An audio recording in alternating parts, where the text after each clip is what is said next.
परिक्रमा मार्ग स्थित राधा किशोरी सेवाधाम में गुरुवार को आयोजित संत संगोष्ठी में पहुंची भोपाल की भाजपा सांसद साध्वी प्रज्ञा सिंह ठाकुर ने कहा, धीरेन्द्र कृष्ण शास्त्री को लेकर देश में अनर्गल बयान दिए जा रहे हैं।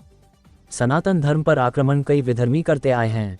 चूंकि उन्हें सनातन धर्म की शक्ति का आभास नहीं है, ऐसे में वे लोग उपद्रव करते रहते हैं। उनके न तो पिंड अच्छे हैं और न ही उनके संस्कार अच्छे हैं। कहा, सनातन धर्म ऐसे लोगों की बात से कोई प्रभाव पड़ने वाला नहीं है। संतों और तपस्वियों की ऊर्जा राष्ट्र कल्याण में लगाई जाती रही है।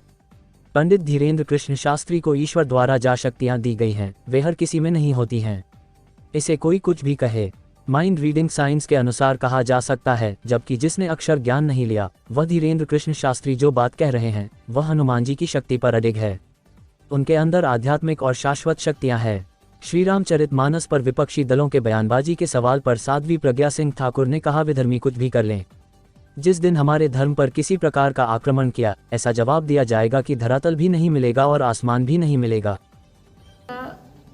वृंदावन में आगमन बिहारी जी के बिना हो ही नहीं सकता। उन्होंने बुलाया और मैं चली आई। कभी वो हमारे स्वामी दर्शनानंद जी को निमित्त बनाते हैं, कभी हमारे इंद्रदेव जी को निमित्त बनाते हैं, वो बुलाते हैं, हम आ जाते हैं। आप भी एक संत हैं। धीरेन्द्र कृष्ण जिस तरीके से धार्मिक चीज़ों को लेकर जो इस समय जो हाहाकार मचा हुआ है, उसको लेकर क्या कहेंगे? कोई हाहाकार नहीं मचा हुआ है। सनातन धर्म पर आक्रमण कई विधर्मी करते हैं, क्योंकि उनको सनातन धर्म की शक्ति का आभास नहीं है। और जिसको सनातन शक्ति का आभास नहीं है वह तो ऐसे उपद्रव करेगा। तो वह ऐसे उल्टे सीधे लोग जिनके ना पिंड अच्छा है, ना उनके संस्कार अच्छे हैं, और इसलिए पिछला तो जन्म बिगड़ा ही होगा, इस जन्म में भी मनुष्य का जन्म ले लिया है, लेकिन उनकी आत्मा अभी भी कलुषित है। ऐसे लोग जो तमाम प्रकार की बातें करते हैं, सनातन धर्म कभी भी इससे कोई उसके ऊपर प्रभाव नहीं पड़ने वाला। और सनातन धर्म के जो अनुयायी हैं, जो हमारी शाश्वत शक्ति है, सन्यासी हैं, हमारे भक्त हैं और तपस्या करने वाले भक्त हैं, उनके अंदर एक विशेष प्रकार की जो ऊर्जा आती है, जिनका मन कलुषित नहीं रहता, जिनके विचार शुद्ध रहते हैं, भाव शुद्ध रहते हैं, शरीर शुद्ध रहता है, ऐसे लोगों के पास शक्तियां एकत्रित संग्रहित होती हैं। और अगर वो राष्ट्र कल्याण में लोगों के लिए लगाते हैं, लोगों को दुख दूर करने में लगाते हैं, तो लगाते रहना है और ऐसी प्रभु की शक्ति उनके पास आती रहेगी।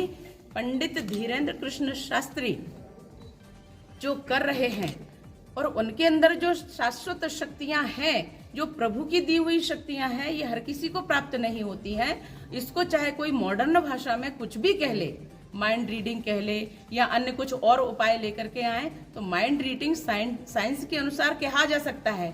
पर सत्य बताइए कि एक संत जिसने अक्षर ज्ञान नहीं लिया, एक संत जिसने उतनी पढ़ाई नहीं की जो माइंड रीड करने वाले लोग शायद पढ़ रहे हो और बता रहे हो, लेकिन वो धीरेन्द्र कृष्ण शास्त्री जो बात कह रहे हैं वो अडिग हैं, अटल हैं। किस पर? ईश्वरीय शक्ति पर, हनुमान जी की शक्ति पर। कोई नकार दे अगर हनुमान जी को, तो मैं चैलेंज कर रही हूँ उन शक्तियों को जो आध्यात्मिक और शाश्वत शक्तियां हैं, उनको अगर कोई नकार दे, इस भारत में नहीं पूरे विश्व में, पूरे विश्व भारत गुरु था उसका, और भारत में नहीं पूरे विश्व में, पूरे विश्व भारत गुरु था उसका, और भारत गुरु आगे भी वैभव, परम वैभव पर भारत माता को पहुंचाकर बनेगा।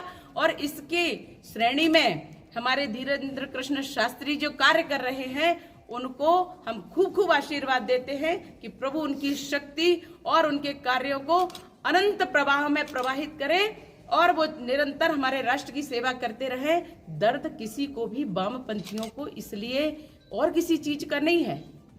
उनको है कि हिंदुत्व क्यों बढ़ रहा है, उनको है कि धर्म क्यों बढ़ रहा है इनके माध्यम से, उनको है कि इनको पूजा क्यों जा रहा है, उनको ये पीड़ा है कि कहीं राष्ट्र परम वैभव पर ना पहुंच जाए। जो हमारा संकल्प है, जो हम पहुंचाने के लिए लगे हैं, चाहे पंडित धीरेन्द्र कृष्ण शास्त्री जी हो और चाहे अखंड भारत के होने के करवाने के प्रणेता हमारे स्वामी श्री रामभद्राचार्य जी महाराज हो, चाहे साध्वी प्रज्ञा सिंह ठाकुर हो, चाहे सनातन धर्म हो,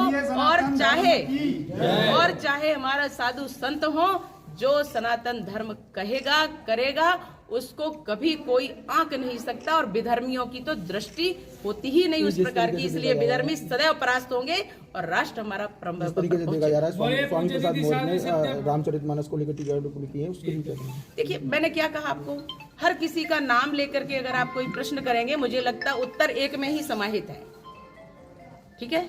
और विधर्मी कुछ भी कर लें, कभी वो राष्ट्र धर्म से, कभी वो सनातन धर्म से जीत नहीं पाएंगे, और इस पर आक्रमण होते रहते हैं। ये हम लोगों के थोड़ी चेतना जगाने का काम भी करते हैं, तो ऐसे लोगों को बोलते रहना चाहिए।